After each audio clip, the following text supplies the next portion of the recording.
Isso, Vera, está atrasado exatamente 27 minutos de atraso. Eu vou pedir para o nosso repórter cinematográfico mostrar ali o painel que registra a presença de 15 deputados e para a abertura dos trabalhos são necessários pelo menos 25, ou seja, metade mais um dos 49 que são os integrantes titulares desta comissão especial. E a expectativa não só de que comece logo, mas principalmente que os trabalhos se desenvolvam com a mesma tranquilidade, com a mesma profundidade dos debates que ocorreu no dia de ontem. Ontem, de fato, é um dia que a gente precisa registrar, porque foram mais de quase 12 horas, né, de debate, e um debate muito profundo. Ao contrário do que a gente costuma ver, né, que primeiro nos embates entre governo e oposição vem uma enorme obstrução antes do início dos debates e depois o debate acaba contaminado por questões paralelas que não são exatamente aquelas que estão no objeto da comissão. Ontem não, ontem o debate foi 99%, quase 100% apenas a reforma da Previdência, um debate profundo de ambos os lados. E quando eu digo ambos os lados, talvez eu não seja nem correto o suficiente, porque além de você tem os favoráveis à matéria, os contrários à matéria, mas tem ali no meio uma quantidade de pessoas que demonstram alguma simpatia, mas tem observações muito importantes que podem mudar o seu voto. Tem aqueles que são contrários à matéria, mas aceitam ser convencidos pelos argumentos e pelas modificações já feitas no relatório, e principalmente por aquelas que ainda podem vir a ser feitas, porque a partir da fase de discussão, o relator pode apresentar um voto complementar, acatando as mudanças, sejam elas de redação ou sejam elas mudanças efetivamente no mérito, ou outros parlamentares podem apresentar votos em separado, que havendo rejeição do relatório do deputado Samuel Moreira,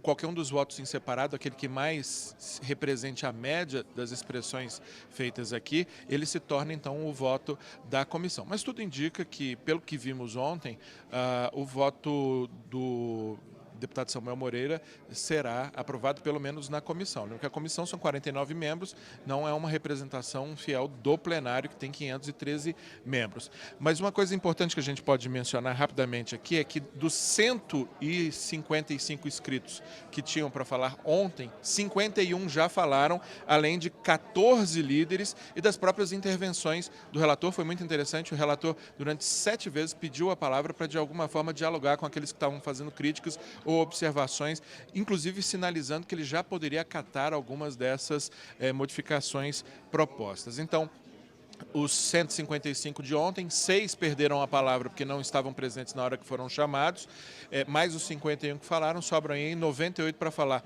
No dia de hoje não vai dar tempo, certamente, então vai ficar para a semana que vem ainda a continuidade das discussões. Os partidos que mais falaram ontem foram o PSL e o PT, que são os dois maiores partidos da casa, cada um teve 9 parlamentares debatendo a matéria. Eu lembro que o tempo para os membros da comissão debaterem o tema são 15 minutos e 10 minutos para os não membros. E em seguida, né, lembrando que o PSL é favorável à matéria, o PT é contrário e sempre se alternam na discussão, favoráveis e contrários.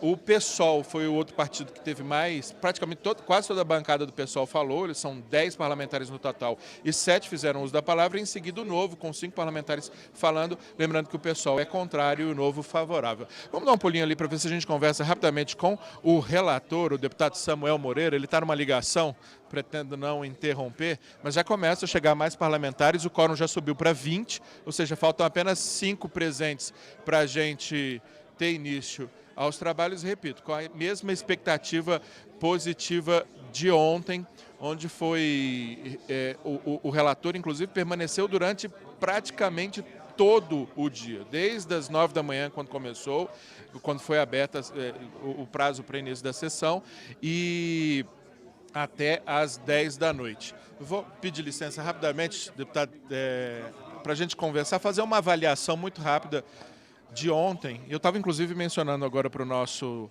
ouvinte, para o nosso telespectador, deputado, que o senhor permaneceu praticamente o dia inteiro ouvindo, anotando, o que é algo até incomum, né? Boa parte desse trabalho acaba sendo passado para que os assessores anotem, tomem nota, façam um relato para o senhor, porque ficar aqui é quase tanto tempo extenuante, mas o senhor ficou, anotou e interagiu com muitos parlamentares, inclusive sinalizando que alguns desses temas, o senhor destacaria um ou dois que, digamos assim, já sensibilizam, que às vezes o senhor nem concorda, mas percebe que há necessidade de mudar efetivamente para ter os votos necessários para aprovação?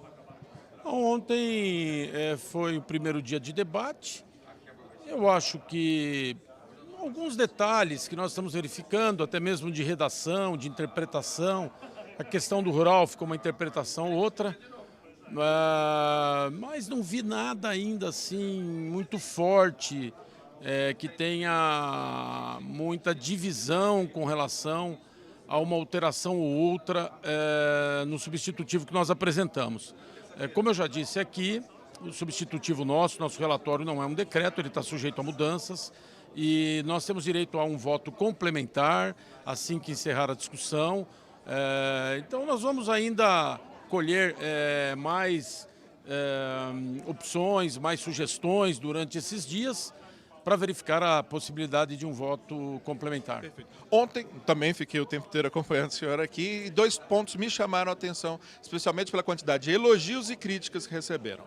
Primeiro, o aumento na contribuição da CSLL para os bancos de 15% para 20%.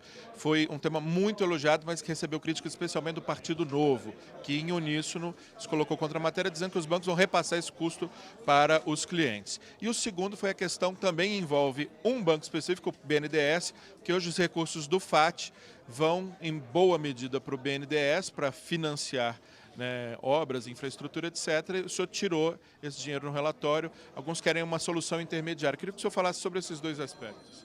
Deputado, aproveita para cumprimentar. Primeiro, com relação à CSLL, que pega o sistema financeiro, especialmente os bancos. Não tem nada de novo. Os bancos eles já tinham uma alíquota de 20% até o ano passado. E o ano passado voltou para 15%. Eu só estou restabelecendo essa alíquota. Eu acho que banco é um segmento que pode contribuir mais nesse momento de reforma, em que todos estão contribuindo. Eu acho que eles têm um lucro líquido que é deles, é importante o trabalho deles, eles fazem o trabalho, mas também nós percebemos que do ano passado para cá, quando diminuiu a alíquota, não significou que diminuíram os juros, eles não repassaram isso ao trabalhador, né? Então não devem repassar também esse aumento ao trabalhador. Então eles vão dar uma contribuição maior, mas que já existia, não tem nada de novo. Então vamos manter isso no relatório e ir ao debate aqui e provavelmente no voto. Agora, com relação ao BNDES, o que ocorre é que o governo ele repassa através de uma contribuição que é a do PIS, ou seja, o PIS/PASEP entra no FAT, né? Só que ao entrar no FAT, 40% vão automaticamente para o BNDES. Esse é um dinheiro que é um dinheiro público, entra e vai para o BNDES, 40%. O que nós estamos prevendo? Que fique aqui no FAT, esses 40%, e seja utilizado para a Previdência. Por quê? Eu penso que um país que tem déficit primário, o déficit primário ano passado foi cerca de 130 bi. Um país em que o FAT, aonde cai esse dinheiro, fica com déficit de 9 bi. O ano passado ficou com 9 bi de déficit para pagar as suas responsabilidades, que é o seguro-desemprego, o abono, tudo isso é pago pelo FAT. Quer dizer, o FAT teve um buraco de 9 bi que o Tesouro teve que cobrir. Ou seja, dinheiro que vem da saúde e da educação para cobrir. Quer dizer, o país aumenta a sua dívida para poder cobrir seus compromissos, porque não tem dinheiro. E, ao mesmo tempo, está emprestando para o FAT. Né? Então, pega dinheiro mais caro para cobrir o seu déficit e, ao mesmo tempo, empresta para o BNDES. O senhor, inclusive, mencionou que isso aí precisa ser revisto de alguma forma. Não é possível que o país continue com déficit e, ao mesmo tempo, emprestando dinheiro. Há 30 anos que empresta dinheiro, né, por força da lei. Então, nós precisamos verificar uma forma melhor. Também não queremos prejudicar o BNDES. Eu acho que as consequências disso, a gente ainda não tem um impacto total disso, porque também o BNDES, independente do seu histórico, que tem episódios, inclusive, muito ruins, né, quando o BNDES emprestou dinheiro à torto e à direito, com vários escândalos, inclusive, mas eu acho que vamos olhar daqui para frente. Agora, é preciso uma proposta que contemple o Tesouro e o BNDES, não tem problema. Agora, também não vamos achar que isso é imexível. Perfeito, muitíssimo obrigado. O deputado, inclusive, usou uma figura de linguagem conversando, que é como você pegar dinheiro emprestado, financiar um carro devendo no cheque especial, né? Não faz muito sentido. Muito obrigado. A gente vai precisar devolver, porque está começando uma sessão solene, mas rapidamente só explicar o que é CSLL. É a contribuição sobre o lucro líquido das empresas, uma contribuição social paga junto com o imposto de renda das pessoas jurídicas, mas como a contribuição social vai para o financiamento da Seguridade Social, ou seja, previdência em primeiro lugar, assistência social e saúde. Vera, com você.